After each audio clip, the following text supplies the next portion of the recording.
is it. I'm finally here. Today is a very special day. You see, I've been attending India Bike Week since the past 10 years. And today I get to meet the man behind it. So without wasting any more time, let's get going.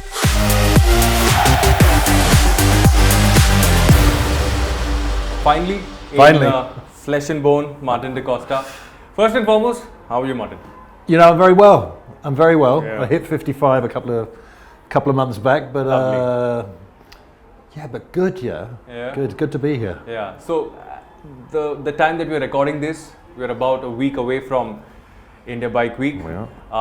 We just had a very informal chat before the camera started rolling. You ride on the 4th, which is about 3 days from now. Just tell us what you're riding, where are you riding from, how are you planning this trip of yours? I bought a sort of kind of quite an old Tiger 800 XCA. Yeah. It's done about 30,000 kilometers, and it's so I'm going to ride that down, only because I love that triple engine. Yeah, I love it.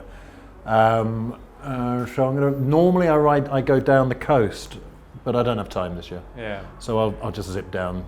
I'll zip down the 66 and just get there as soon as I can. Yeah, I was just telling you about Anuskura Ghat, and I think a lot of people that. also need to know this, that that ghat is beautiful. Yeah. I mean, 90% good roads, 10%, I wouldn't call it bad roads, but I mean, any bike could manage those roads. So I think Anuskura Ghat is something that you should try as well. So I might do that this year. Yeah, for sure. In fact, after this, we'll look at Google Maps. You just show me where the turnoff is. That's the name of the car. Anuskura. Yeah. Got it.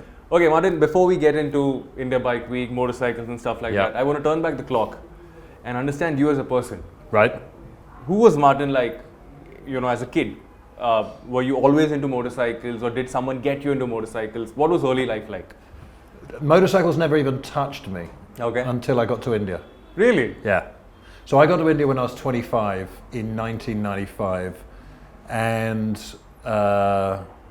started working, and I bought a 1983 second-hand Enfield, a Bullet, right? And a good friend of mine, Sanjay Sami, modified it for me a little bit. And for the first 3-4 years I was in India, I just used that. I used to go to meetings on that. I just lived on that bike. Sure. And it was amazing. And then I started doing trips on it. So we figured out that, I don't know if you still can, but in those days you would take the bike to, is it called Bodhadaka? Basically where you would take the ferry across to Alibag.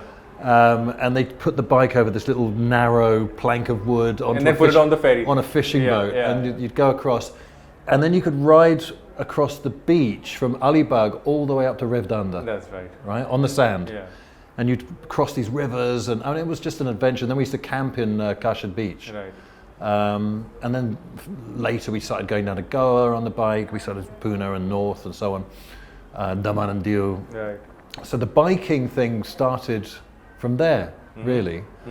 And then when we're sitting in 70 EMG where we basically plan India Bike Week from, and by 2009, outside our office, our old office, it was just a sea of bikes. Right. And the lads and some of the girls as well were just bikers, and so that sort of accelerated everything. And then suddenly these guys, the older people in the company started buying really good bikes. Right. They were all kind of imported in those days. I mean, and that's when I think India is it was booming with big motorcycles too. It was Harley Davidson. Yeah, I think that was 2010, 2009. So we launched Harley Davidson in India, and Darius Gokul, who and Danush Joseph, who are sort of fellow co-founders of India Bike Week, they immediately bought Harleys. Oh wow! And it just sort of spiraled from there, really. Yeah. So nowadays I live part of the year in Italy and part of the year here. Yeah. And in Italy, I started that about 9 years ago. Right. And I've just been riding in Italy the whole time. What do you ride back home? It's another Tiger. Yeah, really? But it's a 1200 XCA. Okay. No, sorry, it's 1200 Rally Pro. Oh, so you're always into the adventure side of things. Well, it's just comfortable. Yeah. I mean, like, again, Dada's got this Hayabusa. Yeah. And he rides to Goa on it. Oh, really? Yeah. Dada does? Dada does. And as you know, he's a big fella. Yeah. He's a really big lad. Yeah. and he loves it. Yeah. And I'm like, how? I'd rather be upright. Anyway, that's each to each his own. But Martin, what got you to India in the first place? Yeah, it's a long story, Varun. Yeah. I mean, we have all the time in the world. Oh, we do? Yeah, we do.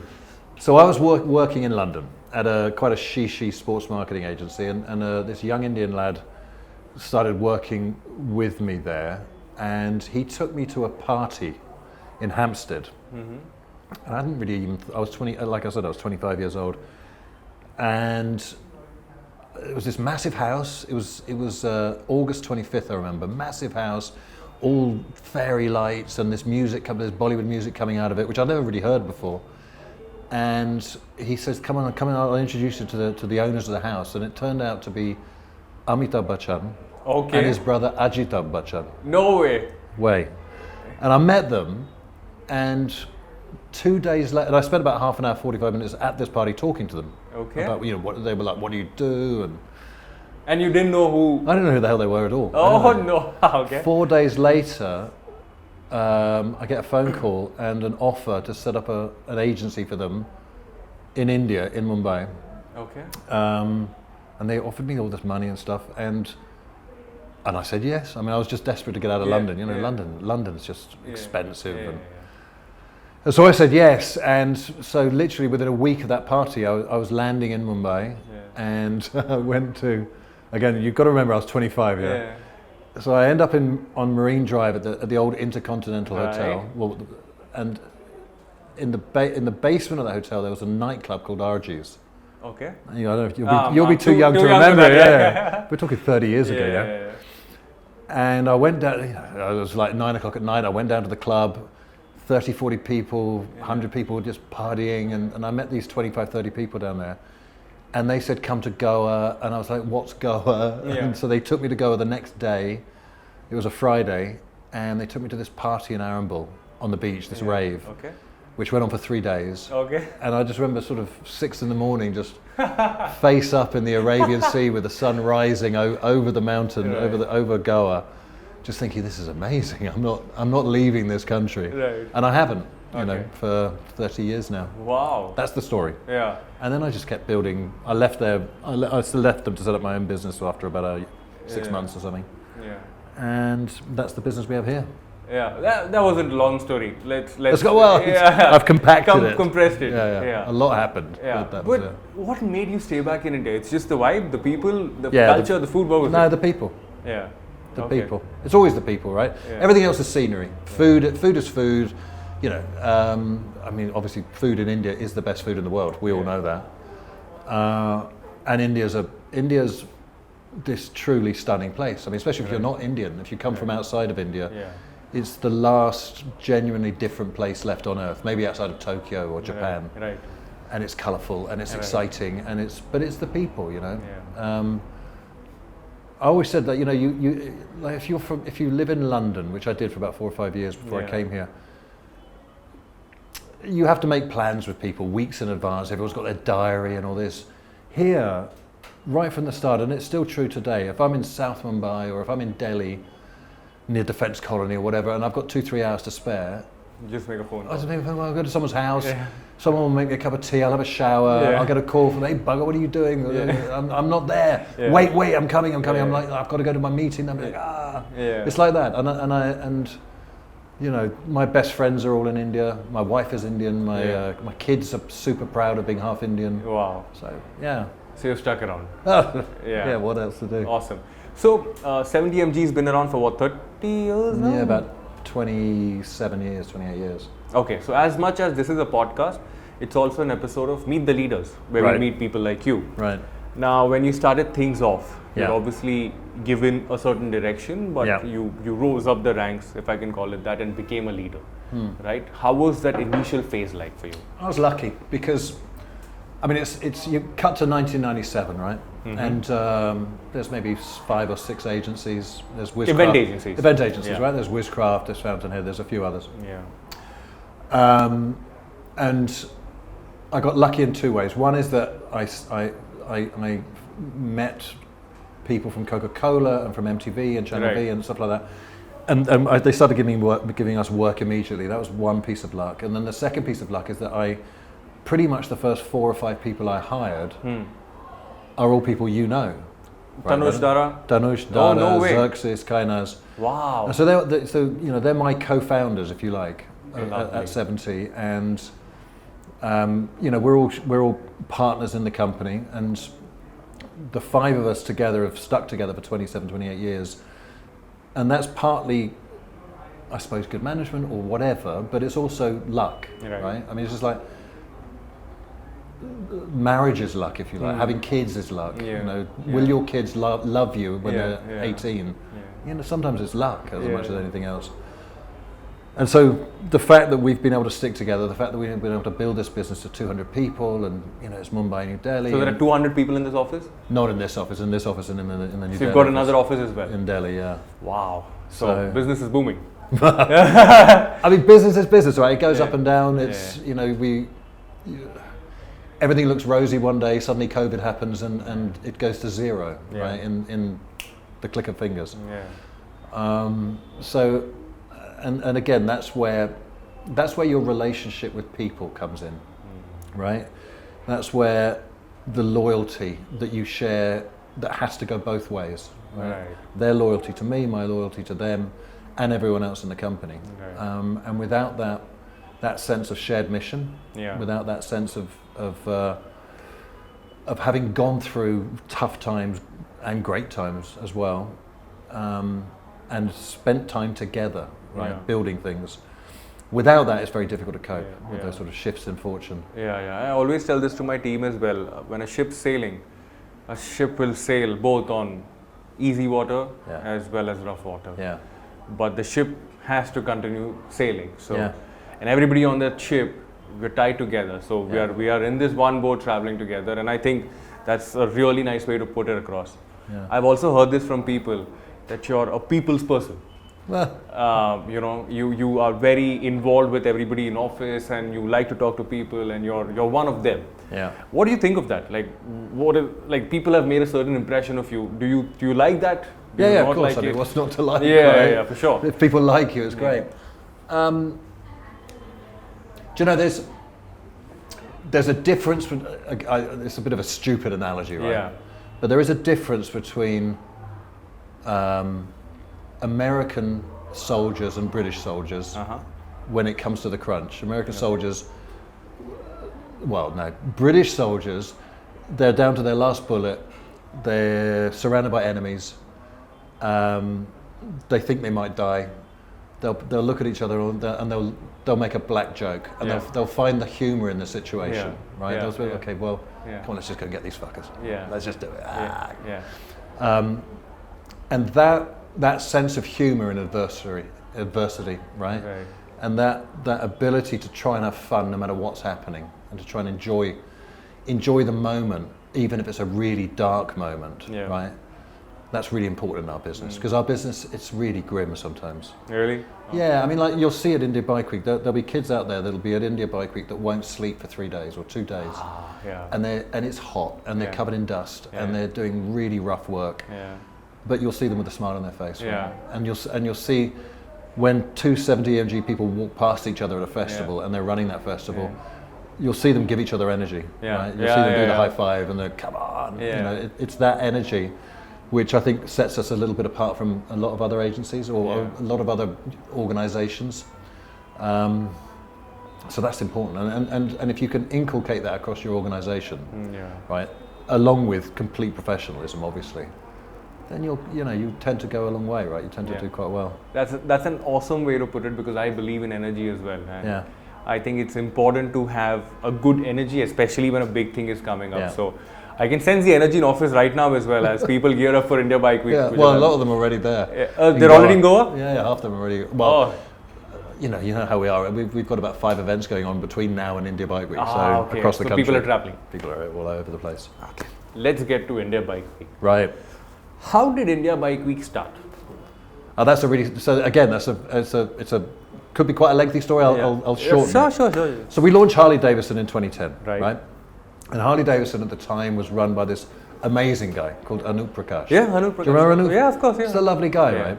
A chill guy. Very chill guy, but he was a recon Marine. Oh, really? Yeah. Anu Prakash? Yeah. Okay, I didn't know that. He was in Good the US piece of Marines, info. he was a recon Marine, so he was the elite of the elite in the Marines, and then he worked at the State Department No way. before Harley. Yeah, so he was a really like impressive guy.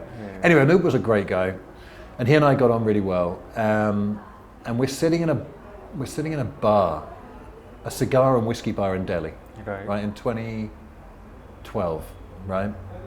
And he says, so I say to him, because we'd been talking about an office that we'd love to have a festival we could ride to, and he was like, well, God damn it, just do it yourself, man. Yeah. And I was like, I don't know if I'm behind this.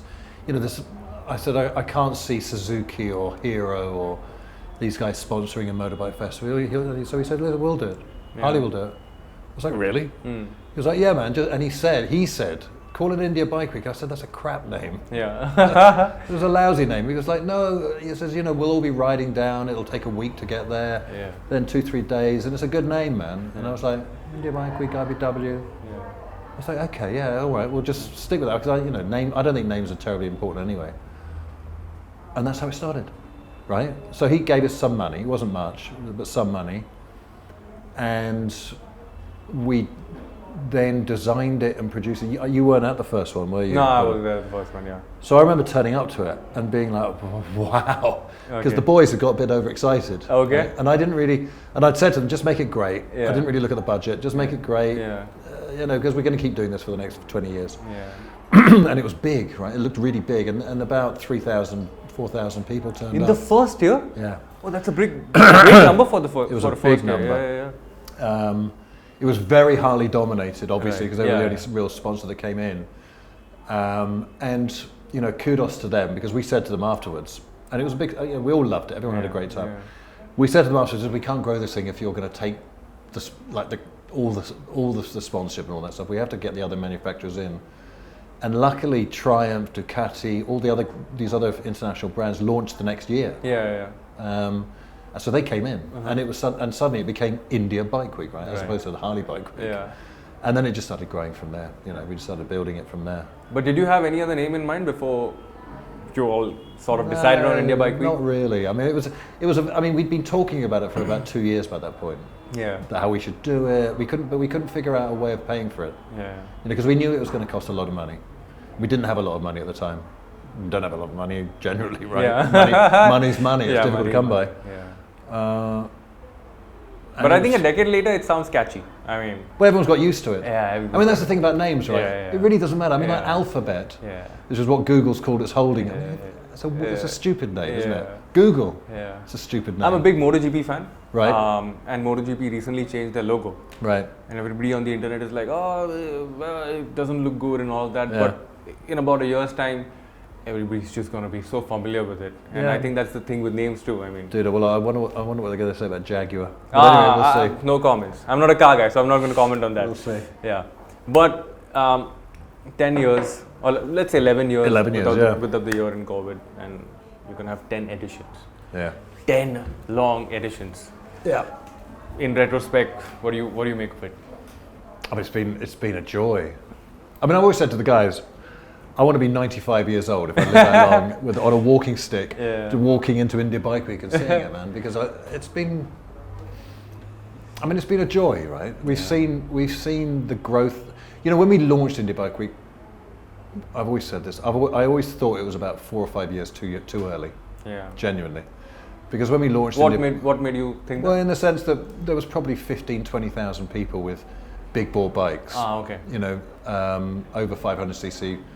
I mean, even the Enfield 500cc Bullet, right? I mean, there weren't that many people riding those. And so the only other big bikes in 2013, apart from Harleys, and they'd maybe sold 1,000 of those by that point, or 2,000, were bikes that people had imported at huge cost. Correct. Now, cut to today, right? And over the last 2 years, you've had Triumph, Hero, KTM, all these. And most importantly, these Harley themselves launching these new 400cc bikes at a reasonable cost, and suddenly the market has just, it's blown up. I mean, suddenly you've got, literally hundreds of thousands of young lads and girls riding out and using their bikes not just for commuting to work. I mean, going to Goa, going aeroplane. Okay. Yeah. Yeah, so we've seen that was an inflection point 2 or 3 years ago, but we've just generally seen the sort of growth. It's not been exponential growth. I mean, But it's been like some growth. it's been growth every year. It's been Yeah. 10-15% growth every year in attendance, in size, in scale, and cumulatively that means the festival's about 5 times the size it was when we started. Yeah. I guess. I mean, in terms of just pure size and scale, it's probably about that. What's the motive behind India Bike Week? It's a business. I understand the business bit. I No, understand that's the point. It's never really been a business. It's never really been a business. No, the motive was really simple. The motive was we want a place where we can meet other bikers, right, from all over the country. We want a place where we feel at home as bikers. We want a place that reflects what's happening in the biking community in India. We want to party, and as importantly as all of that, we want a reason to ride, right? And we've been riding to Goa for 10, 11 years now. Whether we keep riding to Goa every year, that's up for grabs. We're talking about that at the moment. Whether we've not decided yet, but whether we start going somewhere else and then coming back to Goa every other year. That's an idea that we might explore next year. But those are the core reasons, really, and we love festivals. Yeah. Like I mean, COVID showed us that, right? Yeah, for sure. COVID showed us that we love being with other people, and that's what we do for a living. Yeah. None of us are particularly so into music that we want to do a music festival. Yeah. I mean, it's just not. Sure. But we are into bikes, so. Right. Yeah. What do you ride here? I know you just got yourself a Tiger, but is there anything apart from that? I mean, I've still got that 83 Enfield. Oh, you still have it? Yeah, it's in running condition? It's downstairs. No way. It's running. Oh wow, that's awesome. It's running. No, I'm pretty. Once I've got a bike, I'm quite happy with that bike, and I just keep using that bike. That sounds so good. Yeah. Okay, coming back to India Bike Week. Were there any challenges that you face, or are there any challenges that you face, let's say from locals or from 70mg as a team to set up India Bike Week? Yeah, but the challenge, and it's a challenge which is very specific to Goa. Okay. Always. Is it more to do with the location? It's not so much location, it's to do with just the whole licensing and permissions thing, yeah. which everyone who does a festival in Goa struggles with. It's just not easy. I mean, we often don't get the permissions till days before the festival, even though we've applied 6 months in advance. So that's always a challenge. So that's one, and it's frustrating and it's annoying, and it's because we're very organised. We do this for a living, and we do loads of stuff in Goa all year round, and it's always the same. Yeah. It's always the same. I hate to say nightmare, trying to get everything legal in time, even though we do apply, like I said, months in advance. Yeah. So that's one point.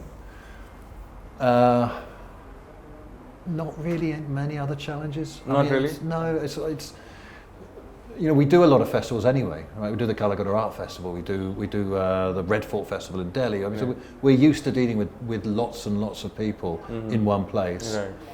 Right. We run our festivals. We've got a theory that if you look after the basic hygiene of a festival, so there's no litter, the toilets will work, there's enough bars, restaurants, food, that you don't have to walk very far for a coupon. Yeah. Then everything else looks after itself, right? Yeah. So we've had that. We produce everything along those lines. Yeah. People trying to wreck their bikes by. I was going to talk about that. I know you were going to talk because everyone talks about that. Yeah. That's, it's a two-edged thing, right? You see someone with a 25 lakhs sports bike, right? And he's gunning it, and you're thinking, it just sounds. It's just irritating. It sounds. I mean, we hear it, and we think, oh my God, that's just stupid. Why would you want to wreck your bike? Yeah. But then you see 250 people with phones around that guy, filming it, loving it, and you're thinking, that's why he's doing it. Yeah. People seem to love it. Yeah. We don't love it. Yeah. They love it. So our challenge, obviously, at India Bike Week is to get that to happen away from us. away from where we all are, Yeah. and let people do that somewhere else in the festival. Okay. Will you be able to solve that challenge, let's say, this year? No, not until we move venue. Mm. We found this amazing venue near Arundel. Yeah, Arundel? Okay. Which is about 3 times the size of the venue. For this year? Were you looking we at this wanted year? to do it this year, but the problem was, I shouldn't be talking about this, but the problem was is it was owned by 40 different farmers. Ah, okay. And we got 38 of them to say yes. No way! And then the two Said no. So, and that would have solved the problem because it was stunningly beautiful. The venue had this enormous banyan tree in the middle of it, Right. and it was big enough that we could have just kept all that in one corner. In one corner? Yeah. But I mean, I think I also feel Hilltop is such a familiar space. Yeah. So whenever, I mean, my team or a lot of these enthusiasts end up reaching Hilltop, it just feels like, oh, we're home. here. Yeah, we're here. Yeah, but I mean, we've outgrown it. I mean, there's not enough space for all the stuff we need to do there, especially in terms of the racing that we're doing. Yeah. We've just outgrown it. We need more space because it's just become bigger than Vagator can cope with. 100%. Yeah. And it's just going to keep multiplying because I always feel that the Indian market has evolved so much. Yeah. With so many motorcycles rolling in throughout the year. We're not even at the end of the beginning of this journey. Yeah. You know, we're about halfway through the beginning of this journey. You know, you're still talking about, I don't know, less than 750,000, maybe even 500,000 big bikes in the country. Yeah. You know, compared to Italy, where I lived some of the year, you're talking about, you know, well over 2 or 3 million just in Italy. Right? So tell me one thing. Is there anything different or is there anything interesting that's happening this year at India Bike Week? I mean, the racing has become really important. Okay. So what part of racing?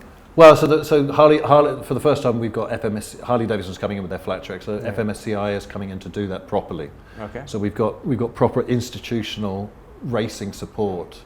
There's a 1 million rupee prize fund for it. So and that's something we're going to keep increasing. And one of the things we want to build on is to use your bike at India Bike Week. Okay. So 3-4 years back we went to Wheels and Waves. Have you heard of it? This sounds familiar.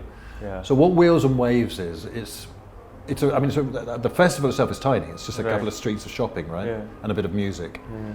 But then they have these 4 or 5 different locations where they have, and one of them could be like a sand dune on a beach. One of them is a pine forest. One of them is a muddy field. Right. And they have racing at these locations, and there's 20,000 people that show up. Right? Okay.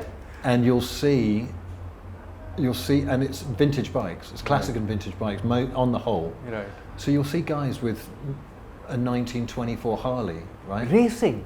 Smashing that bike. Okay. You'll see the engine explode in front, oil everywhere, right? Okay. But smashing that bike up these dunes or through this pine forest. It's unbelievable, and so we want to start replicating that. But this does not happen in India. It's not happened yet because we're still trying to build up the whole motorbike racing.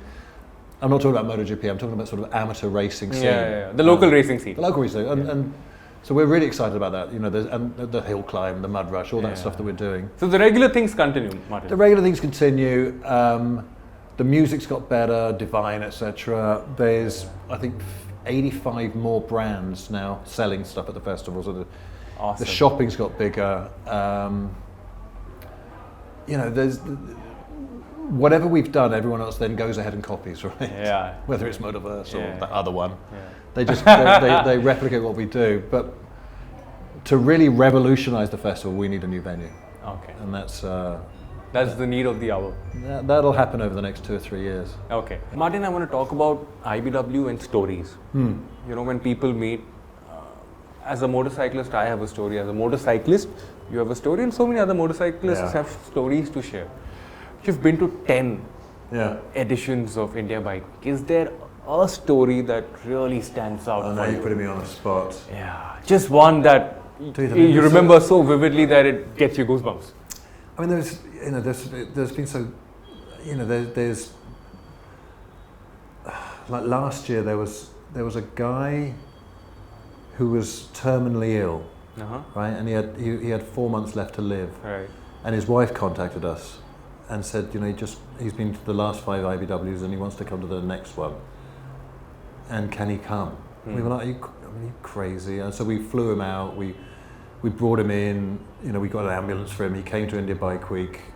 We put him in an air-conditioned sort of space. Yeah. He experienced. I mean, that was, and we were like, what? Yeah. You know, that was amazing. And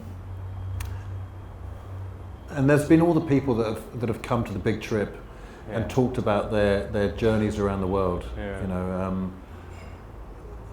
again, the names escape. I mean, but you know, people who've spent 5 years circumnavigating the globe on bikes. There was these crazy two Belgian lads, right, young lads, 24 years old, that had gone around the coast of India on 250cc 1980s Bajaj scooters. Wow. I mean, they were just nuts. The crazy This is what crazy I love young about guys. IBW. Yeah. I mean, Well, I mean, we've always said, right, we don't care what you ride. I mean, Yeah. like, if you're on a 1600cc yeah. BMW Cruiser, or if you're on a 50cc scooter, or you're an electric bike, Yeah. just come, man. You're on 2 wheels. It's your festival. Yeah.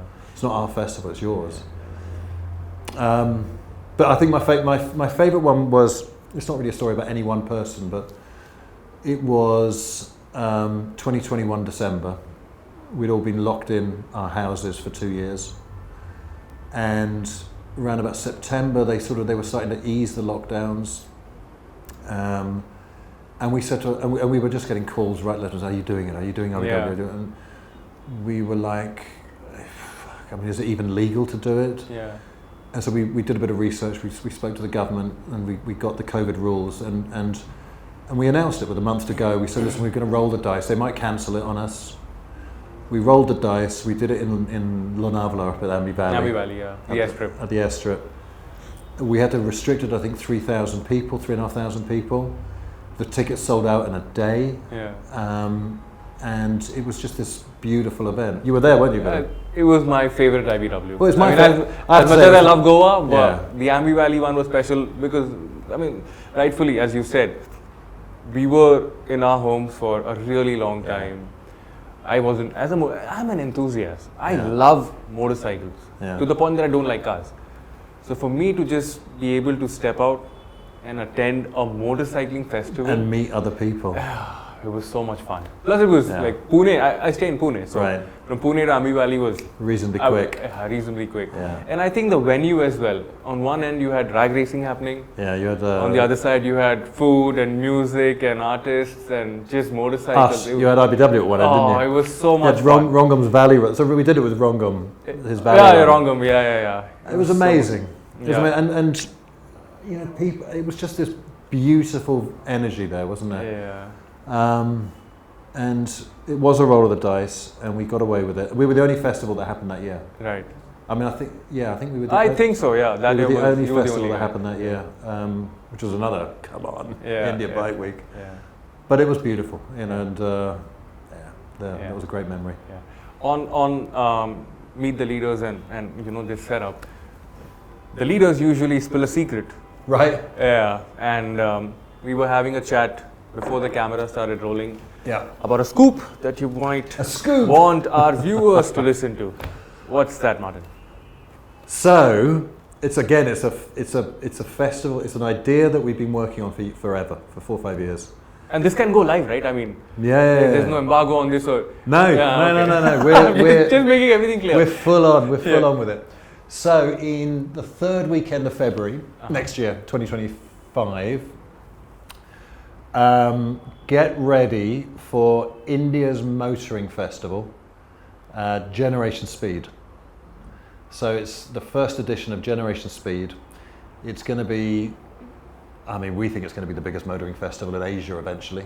Okay. You know, and it's India Bike Week on steroids, in the sense that it's for 4 wheels and bikes, right?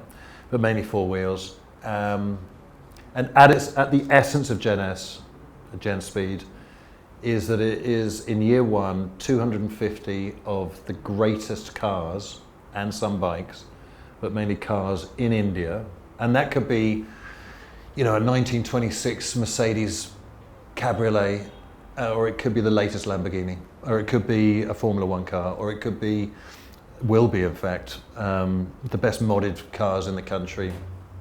But it'll be 250 of the greatest cars and drivers in the country slamming down that airstrip in Ambi Valley. And surrounding it will be everything you'd expect from a festival, from us, right? Which is the food, the music, plus a whole load of other stuff. So, you know, classic car showcases and 4x4 trails. You'll be able to drive, not yourself, because we're still trying to work out the insurance, but you'll be able to drive down that strip with a professional driver in a Ferrari, in an Aston Martin, in the greatest cars in the world. Yeah. So that will be the morning, and then in the afternoon it's just the festival just goes. And there's going to be drag, and there's going to be drifting, and it's going to be this extravaganza of speed, four wheels, energy. We're really looking forward to it. Yeah, the name's decided. It's in Generation Speed. That's finalized, and the Names location's don't matter. finalized as well. Location's finalised, dates finalised. Third weekend, February 2025, Ambi Valley, the airstrip, Generation Speed Edition 1. Superb. So Generation Speed, you heard it first on PowerDrift. I don't know if I can call it that, but our viewers heard it first on our video. Yep. Okay, so we've enough dope on India Bike Week. I'm Yeah. sure a lot of folks will join us at India Bike Week in Goa in about a week's time. We've got a scoop from you. I want to talk about work as well. Okay. Why 70 mg? What's the significance of 70? Years ago, someone said to me, you know, if you put your fingers over S and Y, it says the word event. And I was like, oh, that's interesting. He was like, just call your company 70. And I was like, okay. I mean, and that was it. So 70, the event is in us, Event Media Group, EMG, 70 EMG, and now it's just 70 EMG. We don't bother explaining The word, yeah. Yeah, I mean, it's just, again, we go back to that naming thing. Yeah. I really don't know if names matter. I mean, people spend so much, in a sense, waste so much time thinking up names and logos, and actually... That's a different way to look at it as well. Yeah, so it's all about what you do, Yeah. right?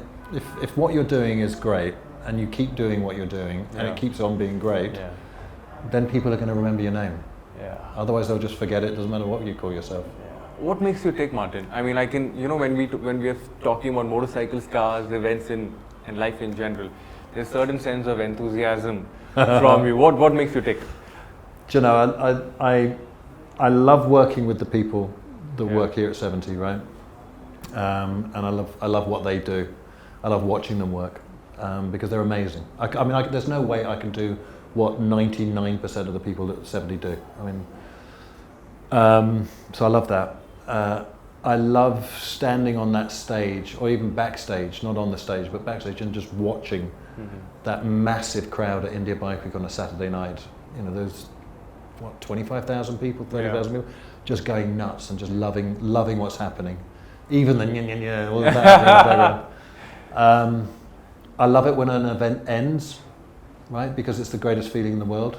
It's the most amazing thing about the event management business is that generally no day is the same. You're not selling toothpaste. Yeah. You're selling events, and every day is different. Selling an experience. You're selling an experience, and the experience is about energy and connection, and so you're selling that actually, right? I love the fact that you can't get it wrong. So this thing that we're doing now, you can re-edit it, right? If I use the wrong word, you just beep it out or whatever. You can't do that in an event. So you've got to get it right. You've got to get your planning right. You've got to think through every chance that it can go wrong, and then figure out solutions to that. You know, if Amitabh lands in Bangalore at 7 p.m. but he has to be on stage at 7:30 at the Taj Windsor, it's not going to happen, right? You've got it wrong. And you can't get it wrong, so you have to plan that. Sure. So I do love that. And just going back to what I said, the second point, there's this feeling you get at the end of a successful event that is almost like nothing else you'll ever get. It's fantastic. When you see, I mean, if you stick around on a Saturday night till sort of what the event, IBW ends officially at 10 p.m. So by about 11:30, you'll see about 200 of us on that stage. Yeah. And it's just a great energy. I mean, it's just a great feeling, you know. It's the feeling of completion as well. Yeah. It's coming full circle. Which you don't get in many other jobs. Yeah. You know what I mean? Because it's done. It's over. It's finite. Yeah. And then you move on to the next one. Yeah. So I love that. Okay. What does a day in your life look like? Are you a morning person? Yeah, well, I am these days. I didn't Okay. used to be. Okay. So what time do you wake up? You'll find the older you get, the more you have to sort of live a bit more carefully. You have to drink less, you have to sleep more, you have to work out more, you have all this stuff. No, I don't know. I get up, I have a lot of coffee, I don't eat, I come to work, I have a lunch, I have a bit of lunch, I'm in meetings or whatever, and then I'll go and work out, and then I'll go meet some friends. I mean, it's a pretty regular life, like everyone else's. Is there a fixed timing to your office? Not for me. The boss. Yeah. No, I mean, and not for the five of us actually, Okay. because sometimes we're up till 4 a.m. Sometimes so we're pretty fluid. Yeah, I love it. For me as well. What I do is passion. It's not a job. Yeah. That's why I will always wake up at 5 in the morning because I have to catch that early morning light for my first shoot. Right. I don't care if it's a big bike. I don't care if it's a scooter. But I'm so invested in my passion. Yeah. That I don't consider it a job. Is it the same for you? Yeah, pretty much. I mean, I ride to work most days. Ah, okay. Because I love being on a bike. I mean, it's quicker and it's fun. Yeah. It's fun. Yeah. It's more fun on a bike, isn't it? Absolutely. It just is. I mean, even in motorcycles are fun. Motorcycles are fun. They're just 100. fun. Yeah. Yeah. Keep doing what you do. The other thing I've learned is figure out, rather than figure out what your passion is and then pursue your passion, figure out what you're good at. Find out what you're good at, and then pursue that, because that will become a passion. And then you can add the stuff you're passionate to what you're good at. Yeah. I just find that's a bit more of an efficient way of growing yourself. Absolutely, I think that's a good point. We do this thing. I have Rohan with me. Unfortunately, couldn't join us today. Right. But we usually fight for a job. Okay. With the leader of the company. Okay. So I'm here alone. So I'm all alone.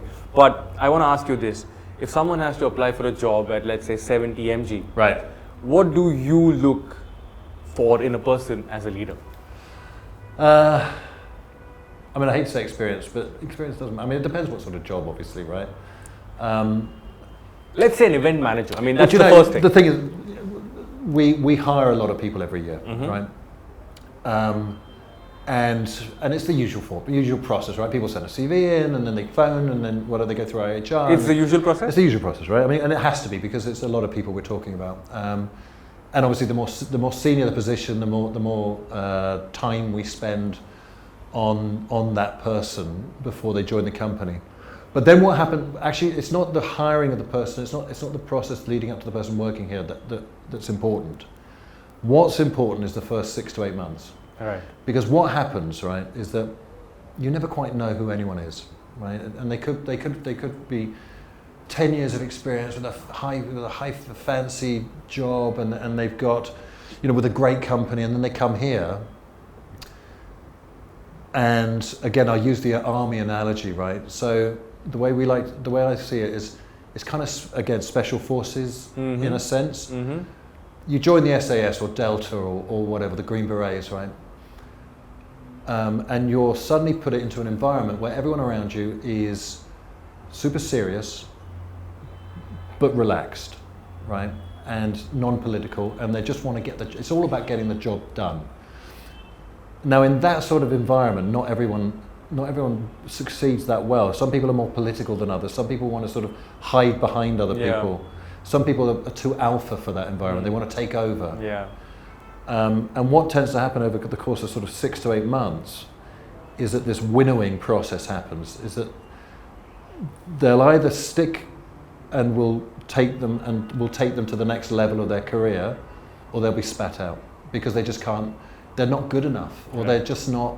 They've not got the right mental attitude, or they've not got the ability to function really well, but within a proper team environment where it doesn't matter who gets the credit. Right. You know what I mean? Yeah. Where it doesn't matter that someone else has got the credit for something, but you've done all the work. But it doesn't matter because it was the job. Yeah. Right? That was done. Yeah. It was just the job. I mean, if the client says, "Oh, you did so well," but the client didn't say it to you, who cares, right? The job was the job.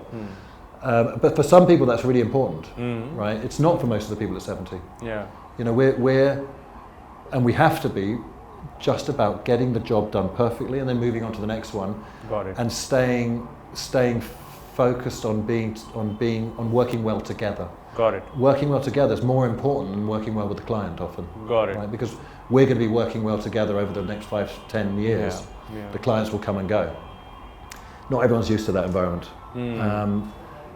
And so there's that, right? And then there's the sort of, and that takes a certain humility. Yeah. Right, a lack of arrogance. Yeah. And it's not something that everyone naturally has. So some people can learn it, and a lot of people who've joined us who've come from other agencies, for example, right. and they've come in, I know this and I know Yeah. that, but so do we, right? Yeah. But then they've learned the humility and they've learned the teamwork that we sort of expect.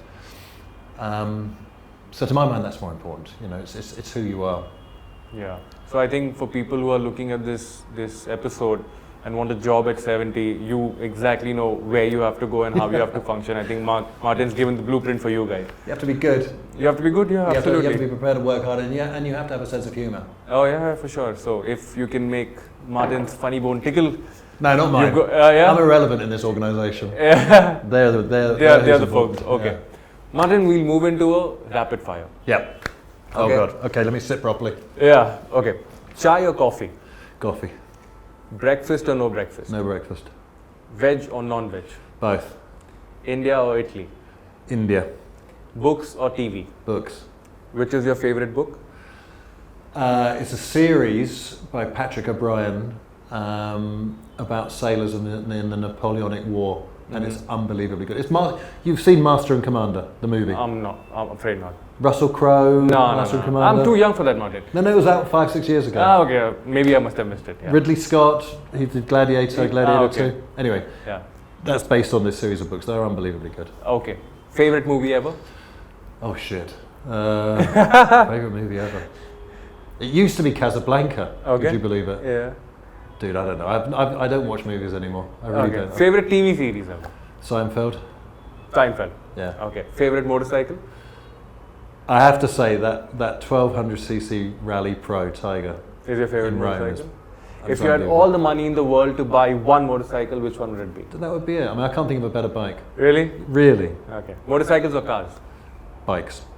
Always. Okay. Yeah. What else do we have? I think I'm out of questions. Are you out of questions? Yeah. But that was a really nice one. Yeah. I think as we conclude this podcast, a lot of young people who are on our channel love motorcycles, love cars, love festivals in general. And I have to talk about this, Martin.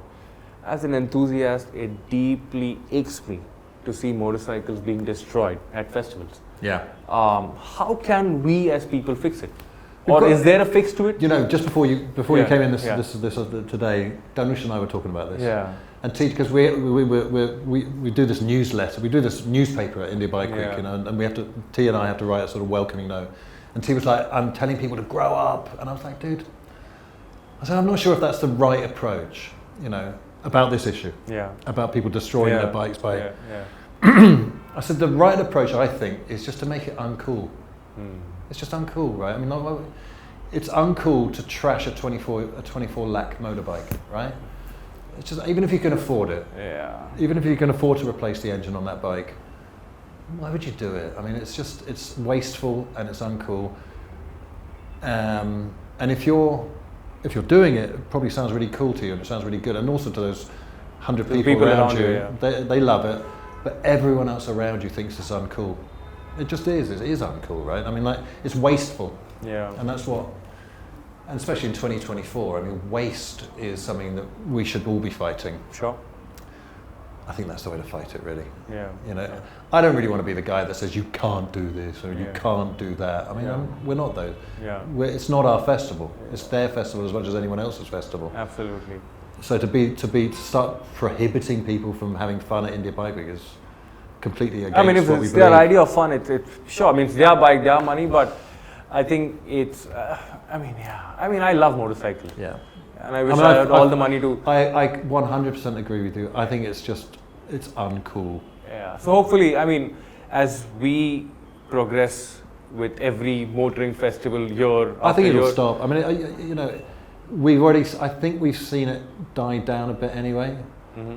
Last year was particularly annoying because these very young lads, local boys from Anjuna or Vagator or wherever, I shouldn't be saying this, but they got into the festival through the cops or whoever with these little two-strokes. Oh, really? The small tiny ones? two-strokes. The dirt bikes. Yeah, and they were doing it, and it was, and you can imagine, right, a two-stroke bike doing that. I mean, it was just so smoke and that it was that pitch of sound which was unbelievably irritating to hear. So that was really bad. I mean, that was, and those guys we want to just stop for sure. But I mean, we're not in the prohibition game at India Bike Week. I think one final thing, Martin. Yeah. Straight to the camera, because as a motorcyclist, from a motorcyclist to motorcyclists who are watching this video, one final thing from Martin Da Costa as a motorcyclist. Oh, as a motorcyclist, biking's really simple. There's a couple of rules. One is that wherever you think you want to go on a bike, you can, and just go. Just throw your leg over the bike and go. You don't need to plan too much. You don't need to pack too much stuff. You don't have to plan ahead too much. Not these days with booking.com and all the rest of it. You can find places to sleep along the way. The motorbike is the greatest machine for independence that's ever been invented. It's the greatest machine for meditation that's ever been invented, and that's something we didn't talk about today. And then the only other thing I'd add to that is wear all the gear all the time. Just wear your helmet, wear the jacket, wear the gloves, wear the pads. Just wear it all the time, because you never know. And the third thing is enjoy the biking, and enjoy your fellow bikers. On that note, thank you so much for watching this episode. That was Martin Da Costa. I had a really good time. So did I, Varun. Loved it. If you like the video, please press the like button, comment, subscribe. let us know what. Of course, the usual thing. Subscribe, share it with your friends, and Martin and I will see you at India Bike Week 2024. Thank you so much for watching. And Generation Speed 2025. And Generation Speed, February 2025. See you soon. See you soon.